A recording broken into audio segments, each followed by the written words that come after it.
وَلْتَكُن مِّنكُمْ أُمَّةٌ يَدْعُونَ إِلَى الْخَيْرِ وَيَأْمُرُونَ بِالْمَعْرُوفِ وَيَنْهَوْنَ عَنِ الْمُنكَرِ وَأُولَئِكَ هُمُ الْمُفْلِحُونَ۔ السلام علیکم ورحمۃ اللہ وبرکاتہ۔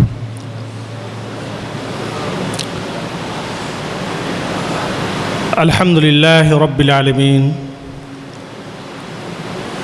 والصلاة والسلام علی سید الانبیاء والمرسلین وعلی آلہ وصحبہ اجمعین، اما بعد۔ قال اللہ تعالی فی کلامہ المجید: اعوذ باللہ من الشیطان الرجیم، بسم اللہ الرحمن الرحیم۔ ادع الی سبیل ربک بالحکمۃ والموعظۃ الحسنہ وجادلہم باللتی ہی احسن۔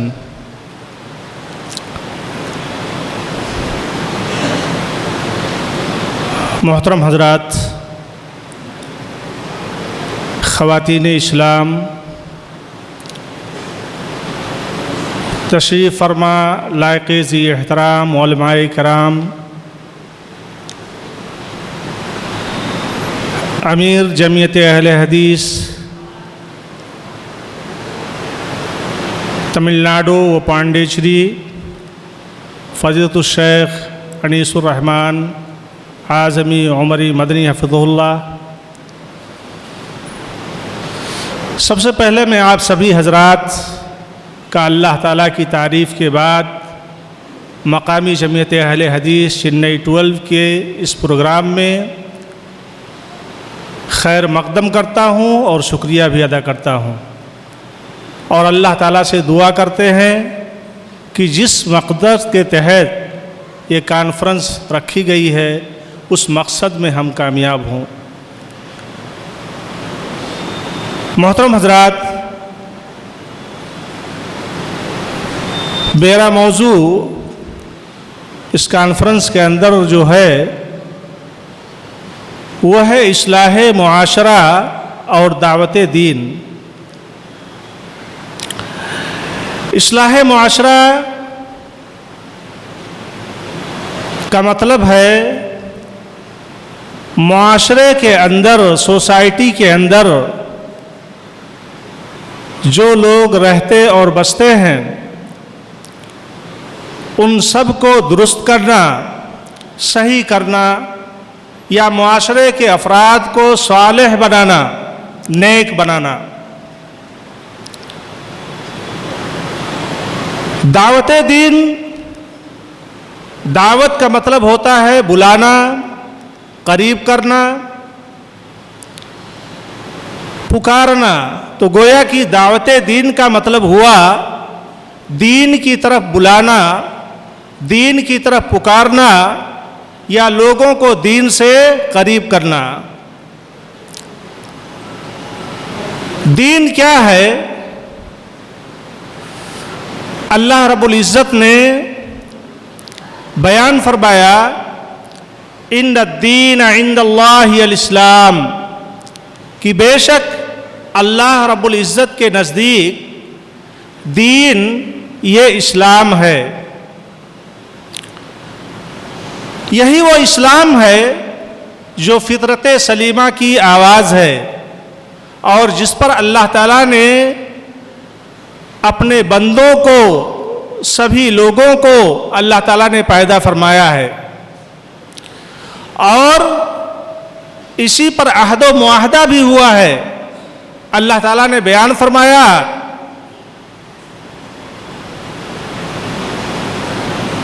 کہ یاد کرو جب تمہارے رب نے آدم علیہ السلام کی اولاد کے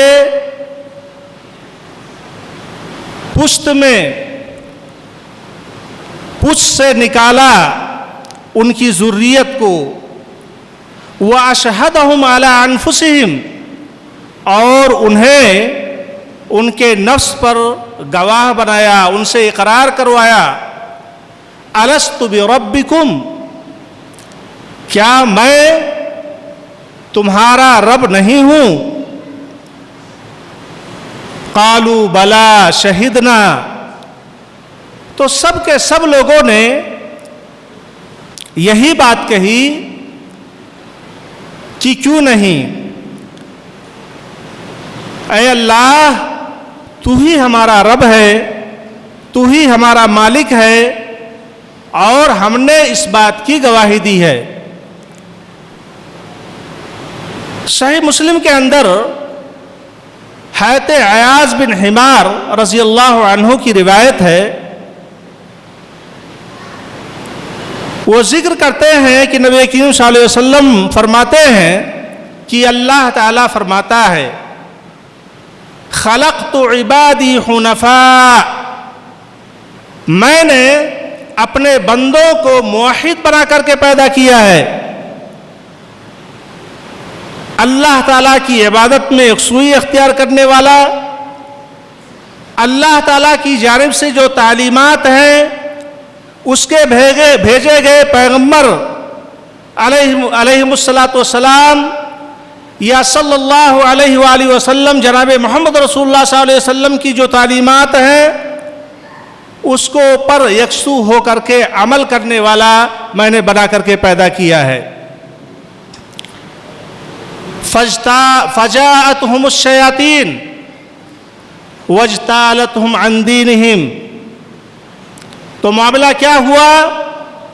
سب دین اسلام پر پیدا کیے گئے، لیکن معاملہ کیا ہوا کہ شیاطین، وہ شیاطین کون ہیں؟ انسانوں میں سے بھی شیطان ہو سکتے ہیں، جناتوں میں سے بھی شیطان ہو سکتے ہیں۔ شیطان کا مطلب وہ ہوتا ہے کہ ہر آدمی جو بھی اللہ اور اس کے رسول کا نافرمان ہے وہ شیطان ہے، چاہے وہ انسان ہو چاہے وہ جنات ہو۔ اسی لیے اللہ رب العزت نے شیاطین الجن والانس کا ذکر قرآن مجید کے اندر کیا ہے۔ تو یہاں پر شیطانوں نے ان کو ان کے دین سے گمراہ کر دیا، بھٹکا دیا، اور انہیں اس بات کا حکم دیا کہ وہ میرے ساتھ شریک ٹھہرائیں، شرک کریں۔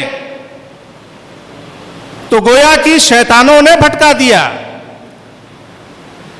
اللہ کے نبی جناب محمد رسول اللہ صلی اللہ علیہ وسلم نے بیان فرمایا، حضرت ابو ہریرہ رضی اللہ تعالی عنہ کی روایت ہے، اس کے اندر ذکر ہے کہ کل مولود یولد علی الفطرہ، ہر بچہ فطرت اسلام پر پیدا ہوتا ہے، فطرت پر پیدا ہوتا ہے۔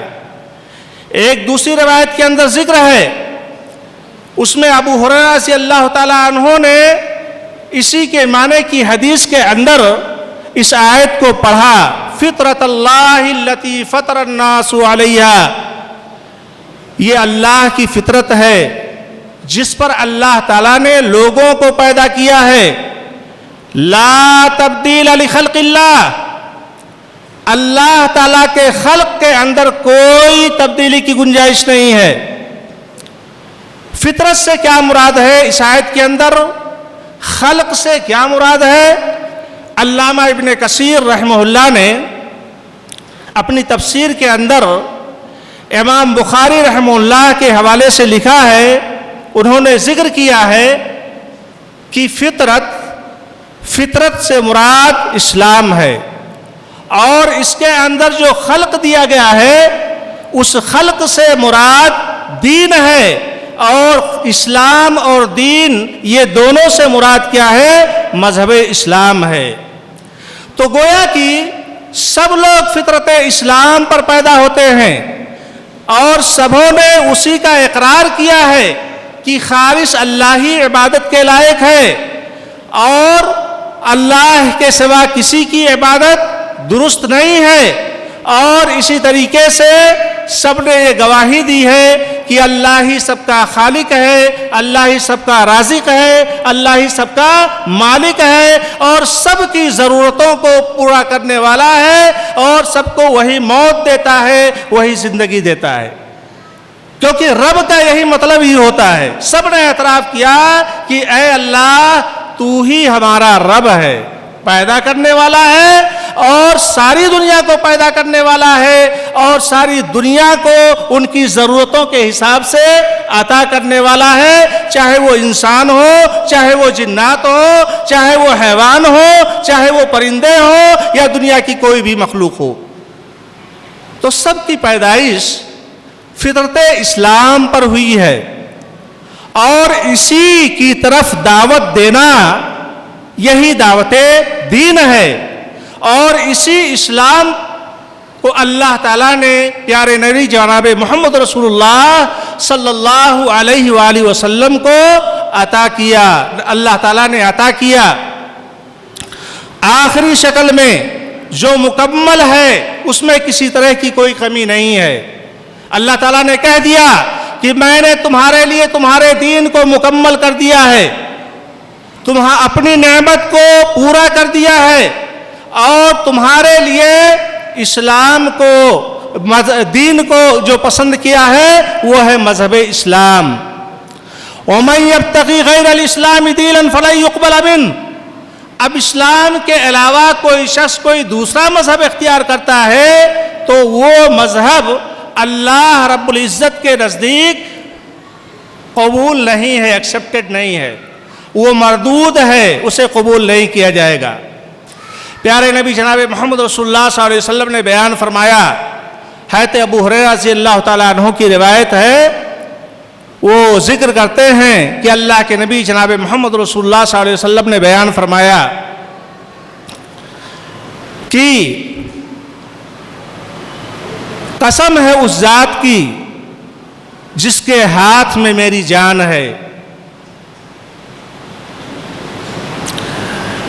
یہودی ہو یا نصرانی، کوئی بھی فرد ہو، اگر وہ میرے بارے میں سنتا ہے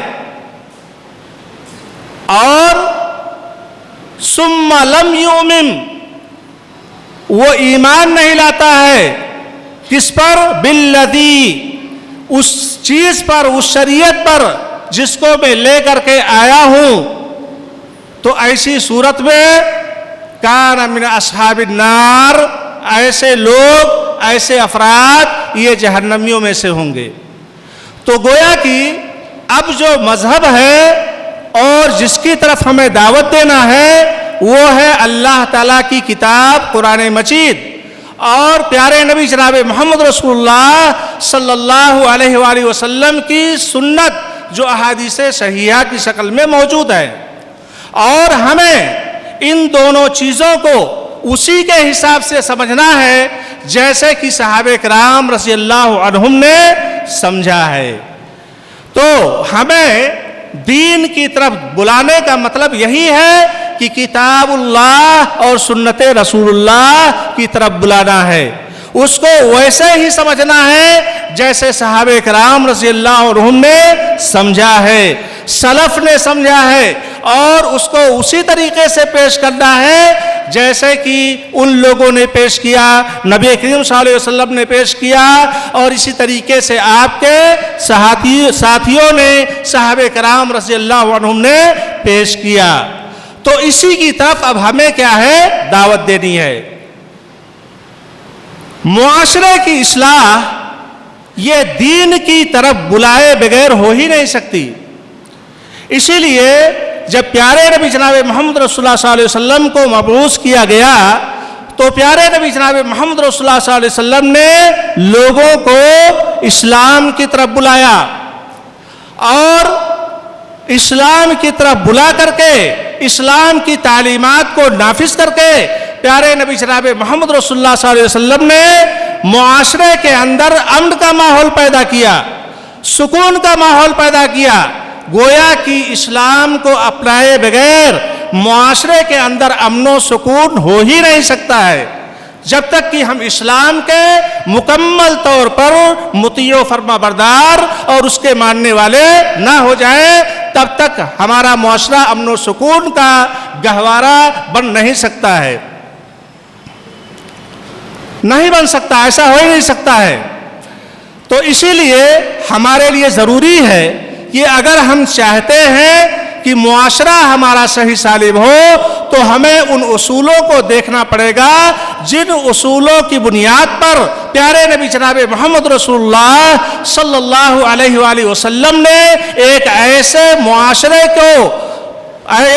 معاشرے کی بنیاد ڈالی جو معاشرہ امن کا گہوارہ تھا، ہر طرح کی برائیوں سے پاک تھا، اور جس کے اندر جو ہے ہر طرح کی اچھائی پائی جاتی تھی۔ پیارے نبی جناب محمد رسول اللہ صلی اللہ علیہ وسلم نے جو تعلیم دی معاشرے کو صالح بنانے کے لیے، سماج کو سدھارنے کے لیے، سب سے پہلے اللہ کے نبی جناب محمد رسول اللہ صلی اللہ علیہ وسلم نے یہ تعلیم دی، قولوا لا الہ الا اللہ تفلحوا، اے لوگو تم کہہ دو کہ اللہ کے سوا کوئی عبادت کے لائق نہیں۔ گویا کہ معاشرے کی اصلاح کے لیے یہ ضروری ہے کہ معاشرے کے اندر جو عقائد کے بگاڑ پائے جاتے ہیں، فساد پائے جاتے ہیں، ان کی اصلاح کی جائے، ان کو درست کیا جائے۔ اب کوئی کہے کہ نہیں ہم خالی اخلاق کا درس دیں گے، عقیدے کی کیا اتنی ضرورت ہے، پہلے اخلاق ہی نہیں تو عقیدے کا کیا مطلب ہوتا ہے؟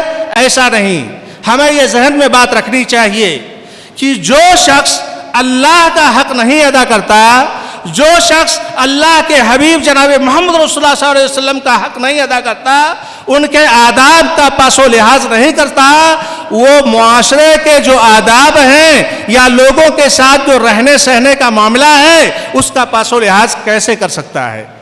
تو عقیدے کی اصلاح یہ سب سے پہلے ضروری ہے اگر ہم یہ چاہتے ہیں کہ ہمارے معاشرے کے اندر جو ہے امن ہو، سکون ہو، اور اسی طریقے سے لوگ ایک اچھی زندگی بسر کریں اور دنیا کے اندر بھی کامیاب ہو، آخرت کے اندر بھی کامیاب ہو، تو اس کی اصلاح بہت ضروری ہے۔ عقیدے کی اصلاح، جو عقیدے کے اندر فساد پایا جاتا ہے اس کی اصلاح یہ بہت ہی ضروری ہے۔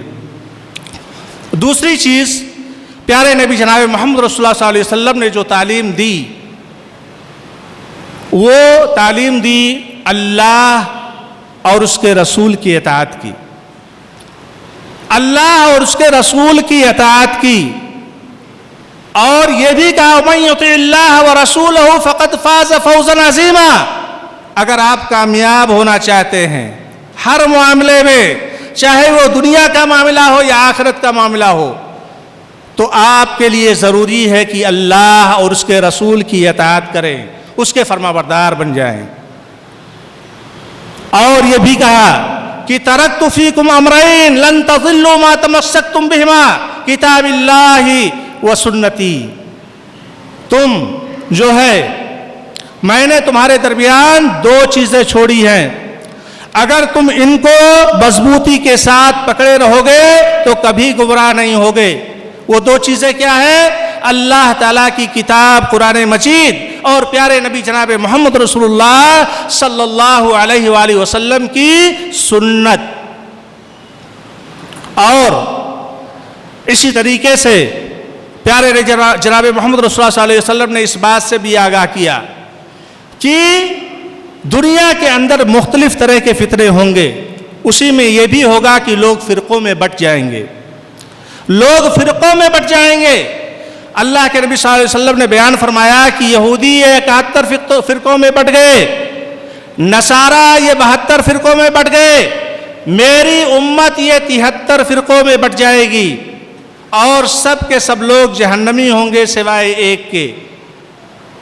صحابہ کرام رضی اللہ عنہم نے کہا کہ اللہ کے رسول وہ ایک فرقہ کون ہے جو کہ جنتی ہوگا؟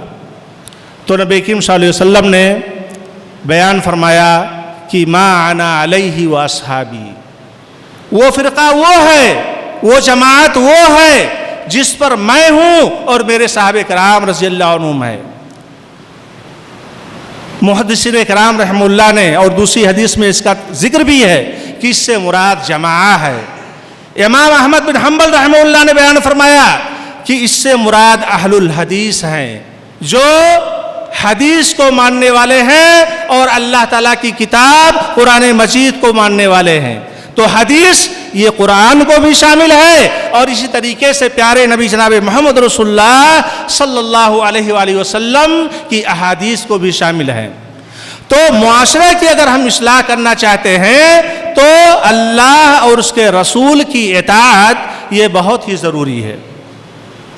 اس کے علاوہ نبی کریم صلی اللہ علیہ وسلم نے معاشرے کی اصلاح کے لیے کیا کہا؟ وَاعْتَصِمُوا بِحَبْلِ اللَّهِ جَمِيعًا وَلَا تَفَرَّقُوا، اتفاق و اتحاد کی تعلیم دی۔ اللہ کی رسی کو مضبوطی سے پکڑ لو، فرقوں میں مت بٹو، فرقوں میں مت بٹو۔ اور شروع ہی میں ذکر کر دیا گیا کہ فرقوں میں بٹنے سے بچا کیسے جا سکتا ہے؟ کہا گیا وَاعْتَصِمُوا بِحَبْلِ اللَّهِ، اللہ کی رسی کو مضبوطی سے پکڑ لو۔ اللہ کی رسی کیا ہے؟ اللہ کی رسی یہ اللہ تعالیٰ کی کتاب قرآن مجید ہے، جس کے اندر یہ تعلیم ہے کہ تم اللہ کی اطاعت کرو اور اسی طریقے سے اللہ کے رسول کی اطاعت کرو اور اسی طریقے سے اولو الامر کی اطاعت کرو، جس سے کہ مراد علماء کرام ہیں یا عمراء ہیں جو کہ کتاب و سنت پر چلنے والے ہیں۔ تو یہ اس کی بھی بہت بڑی ضرورت ہے اگر ہم چاہتے ہیں کہ ہمارے معاشرے کے اندر امن و سکون ہو۔ اتفاق و اتحاد کا ہونا بہت ضروری ہے اور اس کے اندر ہی کیا ہے؟ برکت ہے اور اس کے اندر ہی کیا ہے؟ کامیابی ہے۔ اس کے علاوہ نبی کریم صلی اللہ علیہ وسلم نے تعلیم دی وَتَعَاوَنُوا عَلَى الْبِرِّ وَالتَّقْوَى، تَعَاوَنُوا عَلَى الْبِرِّ وَالتَّقْوَى وَلَا تَعَاوَنُوا عَلَى الْإِثْمِ وَالْعُدْوَانِ، تم بھلائی پر، بھلائی کے کام میں، نیک کے کام میں، نیک کام بھی سمجھنا وہی ہے جو اللہ اور اس کے رسول کے مرضی کے مطابق ہو، یعنی جس کا اللہ اور اس کے رسول نے حکم دیا ہے، جس سے اللہ اور اس کے رسول راضی ہیں، وہی عمل کیا ہے؟ بر ہے۔ اسی میں ایک دوسرے کا کیا ہے؟ تعاون کرنا ہے۔ اور اسی طریقے سے تقوی پر آپ ایک دوسرے کا تعاون کریے کہ لوگ تقوی اختیار کریں، یعنی برائیوں سے بچیں۔ برائیوں کو چھوڑ دینا یا برائیوں کے راستے سے اپنے دامن کو بچا لینا، اسی کا نام تقوی ہے۔ پیارے نبی جناب محمد رسول اللہ صلی اللہ علیہ وسلم نے لکیر کھینچی اور بتایا، ایک سیدھی لکیر اور اسی طریقے سے دائیں بائیں دو دو لکیریں، کہا کہ دیکھو یہ شیطان کا راستہ ہے۔ ظاہر سی بات ہے، شیطان کیا حکم دیتا ہے؟ برائی کا حکم دیتا ہے، شر کا حکم دیتا ہے، فتنے اور فساد کا حکم دیتا ہے، وہ نیکی کا حکم نہیں دیتا ہے۔ تو یہ شیطان کی راہیں ہیں۔ تم چلو کس پر؟ جو سیدھا راستہ ہے، صراط مستقیم، جو کتاب اللہ ہے اور سنت رسول اللہ ہے، یعنی ان کی تعلیمات ہے۔ تو بھلائی پر، تقوی پر ایک دوسرے کی مدد کرنی ہے۔ وَلَا تَعَاوَنُوا عَلَى الْإِثْمِ وَالْعُدْوَانِ، کتاب و سنت کے خلاف اگر کوئی چیز ہے تو اس پر ہمیں مدد نہیں کرنی ہے، چاہے وہ کوئی بھی ہو، دنیا کا کسی بھی شخصیت کا مالک ہو، ہمیں اس میں اس کا تعاون نہیں کرنا ہے۔ برائی پر کسی کا تعاون نہیں کرنا ہے۔ آج ہمارے معاشرے کے اندر برائیاں ہوتی ہے، کوئی کرتا ہے اس کو چھپا لیا جاتا ہے، اچھی بات ہے، لیکن معاملہ یہ ہے کہ اس طرح سے اس کو نہ چھپایا جائے کہ وہ اور بھی جری ہو جائے اور معاشرے کے اندر فتنہ اور فساد اور بگاڑ کا سبب پیدا ہو۔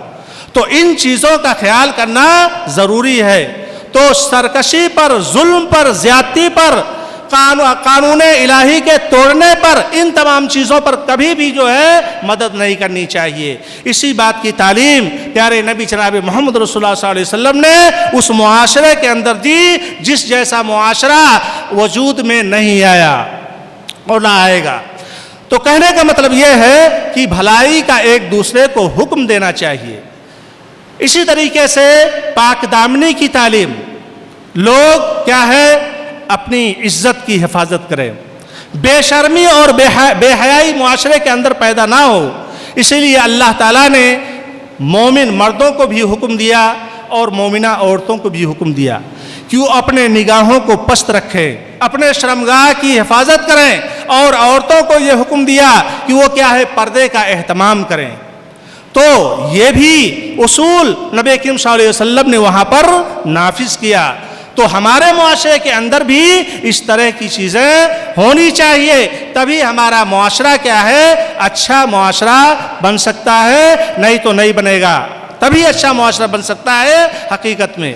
اسی طریقے سے آپس میں اجتماعی تکافل ہونا چاہیے۔ تکافل کا مطلب یہ ہے کہ مثال کے طور پر ہمارے معاشرے کے اندر مالدار لوگ بھی ہیں، غریب سے غریب تر لوگ بھی ہیں، اسی طریقے سے متوسط قسم کے بھی لوگ ہیں۔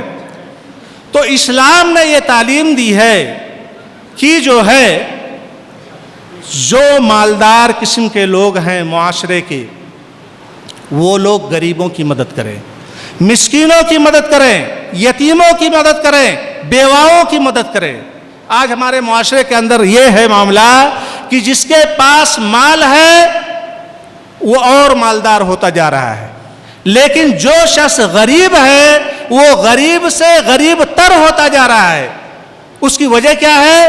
ہم صحیح ڈھنگ سے زکوٰۃ کو نہیں نکالتے، صحیح ڈھنگ سے صدقات و خیرات نہیں کرتے، صحیح جگہوں پر اس کا استعمال نہیں کرتے، اس کا غلط ڈھنگ سے کیا ہے، استعمال کیا جاتا ہے۔ تو اسی وجہ سے جب معاشرے کے اندر غربت پھیلے گی اور غریب لوگ دیکھیں گے کہ مالداروں کے پاس یہ ساری چیزیں ہیں، تو معاملہ کیا ہوگا؟ برائی جنم لے گی، چوری کا معاملہ پیدا ہوگا، ڈکیتی کا معاملہ پیدا ہوگا، اور یہ ساری چیزیں قتل و غارت گری کی طرف لے کر کے جاتی ہیں۔ تو اجتماعی تکافل کا ہونا بھی بہت ضروری ہے۔ اسی طریقے سے شریعت کی یہ تعلیم ہے کہ شریعت کے جو حدود ہیں اس کو نافذ کیا جائے، شریعت کے حدود جو ہے اس کو نافذ کیا جائے۔ نبی کریم صلی اللہ علیہ وسلم نے ان تمام چیزوں کو نافذ کیا۔ اگر آدمی بددین ہو گیا ہے تو اس کو قتل کیا جائے، اگر کسی آدمی کو کیا ہے، ناحق قتل نہ کیا جائے، اور اسی طریقے سے اگر زناکار مرد ہے، زانیہ عورت ہے، عورت اگر زناکاری کر لیتی ہے تو ایسی صورت میں اگر شادی شدہ نہیں ہے تو 100 کوڑے لگائے جائے، اگر شادی شدہ ہے تو اس کو کیا ہے، رجم کیا جائے، سنسار کیا جائے۔ یہ اسلام کے حدود ہیں۔ چوری اگر ہو جاتی ہے تو کیا تعلیم ہے؟ ہاتھ کے کاٹے جانے کی تعلیم ہے۔ یہ اسلامی کیا ہے؟ تعلیمات میں سے ہے۔ اسی طریقے سے عقل کی حفاظت، آدمی کیا ہوتا ہے، شراب پیتا ہے، نشے کا استعمال کرتا ہے، یہ بھی معاشرے کے اندر فساد کا، بگاڑ کا بہت بڑا ذریعہ ہے۔ اسلام نے عقل کے حفاظت کی تعلیم دی ہے، اور اسی طریقے سے شرابیوں کے لیے تعزیری سزائیں متعین کی ہیں۔ تو ان تمام چیزوں کا اگر پاس و لحاظ رکھا جائے گا تو ہمارا معاشرہ کامیاب ہوگا۔ اسی طریقے سے سب سے اہم چیز، پیارے نبی جناب محمد رسول اللہ صلی اللہ علیہ وسلم جب مدینہ تشریف لے گئے تو سب سے پہلے مسجد کی بنیاد ڈالی تھی، کیونکہ معاشرے کے اصلاح کے اندر مسجد کا جو رول ہوتا ہے وہ کسی اور کا نہیں ہوتا ہے۔ تو مسجدوں کی تعمیر کرنا، چپے چپے میں گلیوں کے اندر اور مسجدوں کے اندر تعلیم و تدریس کا اہتمام کرنا، یہ معاشرے کی اصلاح کا بہت بڑا ذریعہ ہوتا ہے۔ تو نبی کریم صلی اللہ علیہ وسلم نے نہ یہ کہ مسجد کی تعمیر کی، بلکہ اس کے اندر نبی کریم صلی اللہ علیہ وسلم نے صفہ کو قائم کیا، جہاں پر صحابہ کرام رضی اللہ عنہم کو کتاب و سنت کی تعلیم دی جاتی تھی۔ وہ تعلیم نہیں جو کتاب و سنت سے ہٹ کر کے ہو، وہ تعلیم نہیں جو عقیدے کو خراب کرنے والی ہو۔ خالی تعلیم گاہ مقصد نہیں ہوتا ہے، تعلیم گاہ ہونے کا مطلب یہ ہے کہ اس تعلیم گاہ کے اندر کتاب اللہ اور سنت رسول اللہ کی تعلیم ہو۔ آج دیکھیے اپنے معاشرے کے اندر کتنے تعلیمی مراکز ہمارے پاس ہیں، کتنا جامعہ ہے، یونیورسٹی ہے، جہاں پر بچے ہمارے جا کر کے دین کی تعلیم حاصل کر سکے کھلم کھلا، اور کھلم کھلا یہ اعلان کیا جا سکے کہ اس مرکز کے اندر، اس تعلیمی مرکز کے اندر یا اس جامعہ کے اندر قرآن و حدیث کی تعلیم دی جاتی ہے۔ تو ان چیزوں پر ہمیں غور کرنے کی ضرورت ہے. اتنا بڑا صوبہ ہے, شہر چنئی جیسا معاملہ ہے, یہ نہیں کہ اور بھی جگہیں ہیں, لیکن چونکہ ہم یہاں پر بات کر رہے ہیں اس لیے ہم یہاں کے تعلق سے یہ باتیں کر رہے ہیں کہ ان چیزوں پر دراسہ کرنے کی اور اس کا جائزہ لینے کی ضرورت ہے, کیونکہ معاشرے کو اس کی سخت ضرورت ہے. تو ایسا تعلیمی انسٹیٹیوٹ ہونا چاہیے جس میں کھل کر کے کتاب اللہ اور سنت رسول اللہ کی تعلیم دی جائے, سلف کے سمجھ کے حساب سے, صحابہ کرام رضی اللہ عنہم نے جیسے سمجھا اس کے حساب سے, ہمارے سلف نے جس طریقے سے رحمہ اللہ نے سمجھا اس کے حساب سے ہم انہیں کیا ہے تعلیم دیں. تو یہ چیزیں ہیں, اگر ہم ان چیزوں کو اپنائیں گے تو ایسی صورت میں ہمارا معاشرہ بہت ہی کامیاب ہوگا. دعوت دین کی اسلام کے اندر بہت بڑی فضیلت ہے, دعوت ہے, اصلاح ہے, اس کا بہت بڑا مقام اور بہت بڑا رتبہ ہے. تمام انبیاء کرام رحمہ اللہ کا مشن یہی تھا, صحابہ کرام رضی اللہ عنہم کا بھی مشن یہی تھا. صحابہ کرام رضی اللہ عنہم نے دنیا کے چپے چپے میں کتاب و سنت کی تعلیم دی, یہاں تک کہ ہمارے ہندوستان کے اندر حضرت عمر بن فاروق رضی اللہ تعالیٰ عنہ کے زمانے میں صحابہ کرام رضی اللہ عنہم کی جماعت آ چکی تھی. یہ کیا لے کر کے آئے؟ یہاں پر یہ کتاب و سنت کی تعلیم لے کر کے آئے, کسی اور کی تعلیم نہیں, کتاب و سنت کی تعلیم, کسی کی شخصی تعلیم لے کر کے نہیں آئے. اللہ کی تعلیم اور پیارے نبی جناب محمد رسول اللہ صلی اللہ علیہ وآلہ وسلم کی تعلیمات کو لے کر کے آئے اور اسی کو پھیلایا. آج جو یہاں پر جو اسلام کی رمق باقی ہے وہ انہی لوگوں کی دین ہے. تو ہمارا یہ معاملہ ہونا چاہیے. تو اس کی بہت بڑی اہمیت ہے. اسی اہمیت کو سمجھتے ہوئے صحابہ کرام رضی اللہ عنہم نے کوشش کی, اس مشن کو انجام دیا. انبیاء و رسول علیہ السلام نے اس مشن کو انجام دیا. اب اس کی ذمہ داری کس کی ہے؟ کہا گیا ہے العلماء ورثۃ الانبیاء, علماء یہ انبیاء کے وارث ہیں. اور وراثت میں انبیاء سے علماء کو کیا ملتا ہے؟ علم, علم شرعی. وہ علم نہیں جو جہل مرکب ہو, جو کتاب و سنت سے ہٹا ہوا علم ہو, وہ علم یہاں پر مراد نہیں ہے, بلکہ یہاں پر کیا ہے؟ علم شرعی مراد ہے. اور اسی علم کی طرف ہمیں کیا ہے؟ لوگوں کو تعلیم دینی ہے. اسی علم کی روشنی میں, کسی اور علم کی روشنی میں ہمیں تعلیم نہیں دینی ہے. تو علماء کی اب ذمہ داری ہے, دعات کی یہ ذمہ داری ہے کہ کتاب و سنت کے صحیح چہرے کو لوگوں کے سامنے کیا ہے؟ پیش کریں. آج ہمارے معاشرے اور سماج کے اندر اس کی بہت بڑی کیا ہے؟ ضرورت ہے, اور اس کا اہتمام کرنا بہت ہی کیا ہے؟ ضروری ہوتا ہے. دعات کا معاملہ یہ ہونا چاہیے کہ سب سے پہلے اس کے اندر اخلاص ہونا چاہیے. انما الاعمال بالنیات, صحیح بخاری کی پہلی حدیث ہے. اس کا مقصد کیا ہے؟ کہ تمام اعمال کے اندر لوگ اپنی نیتوں کے اندر مخلص رہے, لوگ اپنے ارادوں کے اندر مخلص رہے, اور نیتوں کا دار و مدار عمل پر ہے. اگر نیت نہیں صحیح ہے تو اس عمل کے اندر کوئی بھی برکت نہیں ہے.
تو میں کہہ رہا تھا کہ دائی کو مخلص ہونا چاہیے، اخلاص اس کے اندر ہونا چاہیے۔ دوسری بات یہ ہے کہ دائی کے اندر کتاب و سنت کا علم ہونا چاہیے۔ اسی لیے اللہ تعالیٰ نے ذکر کیا فَاعْلَمْ أَنَّهُ لَا إِلَهَ إِلَّا اللَّهُ، کہ جان لو کہ اللہ کے سوا کوئی عبادت کے لائق نہیں۔ تو یہاں پر عقیدے کا ذکر کیا گیا۔ دائی کے اندر خود عقیدہ صحیح ہونا چاہیے اور اسے صحیح عقیدے کا علم ہونا چاہیے اور اسی طریقے سے صحیح عقیدے کی طرف اسے بلانا چاہیے۔ امام بخاری رحمہ اللہ نے صحیح بخاری کے اندر باب ہی باندھا ہے کہ باب العلم قبل القول والعمل، کچھ کہنے سے پہلے اور کچھ کرنے سے پہلے علم کا بیان، یعنی کہنے اور کرنے سے پہلے علم کا ہونا ضروری ہے۔ آپ کوئی بات کہہ رہے ہیں کتاب و سنت کی روشنی میں کہیے، اور کتاب و سنت کے حساب سے آپ کا اس پر عمل بھی ہونا چاہیے۔ تو یہ نبی کریم صلی اللہ علیہ وسلم نے یہ شریعت نے اس کی کیا ہے تعلیم دی ہے۔ تیسری بات کیا ہے؟ عمل ہونا چاہیے، مخلص ہونا چاہیے، اور اسی طریقے سے مخلص ہونے کے ساتھ ساتھ اس کے پاس کتاب و سنت کا علم ہونا چاہیے، اور کتاب و سنت کے علم کے ساتھ ساتھ کیا ہے عمل بھی اس کے اندر ہونا چاہیے۔ دعوت دینے کے اندر اس کا اسلوب بہت ہی نرالا ہونا چاہیے۔ اللہ تعالیٰ نے کہا اپنے رب کے راستے کی طرف بلاؤ، حکمت کے ساتھ، یعنی کتاب و سنت کی تعلیم کے ساتھ، والموعظۃ الحسنہ، اور اچھی نصیحت کے ساتھ۔ نصیحت کا انداز بہت ہی نرالا اور بہت ہی اچھا ہونا چاہیے۔ وجادلہم باللتی ہی احسن، بحث و تکرار کا معاملہ آئے تو اس میں بھی اچھا معاملہ، اچھا انداز اختیار کرنا چاہیے۔ پیارے نبی جناب محمد رسول اللہ صلی اللہ علیہ وسلم کے پاس ایک آدمی نوجوان آتا ہے، وہ کہتا ہے کہ نبی کریم صلی اللہ علیہ وسلم مجھے زنا کی اجازت دے دیجئے۔ صحابہ کرام ڈانٹتے ہیں، نبی کریم صلی اللہ علیہ وسلم کہتے ہیں رک جاؤ، اسے آنے دو۔ مختصر طور پر ذکر کر رہا ہوں، وہ آدمی جو ہے نبی کریم صلی اللہ علیہ وسلم کے قریب ہوا نبی کریم صلی اللہ علیہ وسلم کے حکم سے۔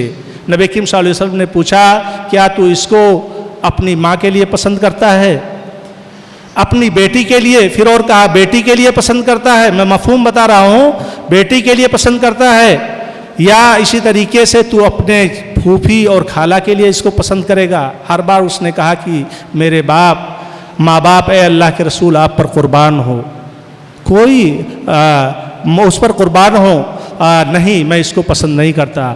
تو نبی کریم صلی اللہ علیہ وسلم نے اس کے لیے کیا کی؟